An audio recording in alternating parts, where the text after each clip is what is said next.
என்னை சபிக்கிறவன் சபிக்கப்பட்டவன், என்னை ஆசீர்வதிக்கிறவன் ஆசீர்வதிக்கப்பட்டவன்.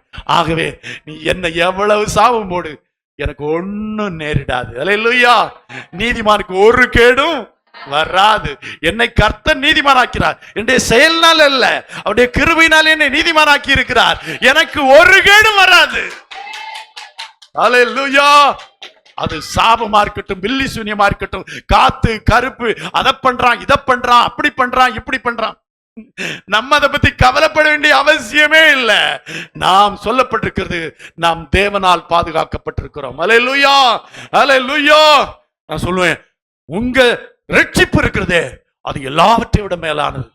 யாக்கோபிலே சொல்லப்பட்டு, இவ்வளவு பெரிதான ரட்சிப்பை குறித்து கவலையற்றிருப்பீர்களானால், இவ்வளவு பெரிதான ரட்சிப்பு அதுகிட்ட சாபத்துக்கு வேற ஆகவே ஆகாது. அல்லேலூயா.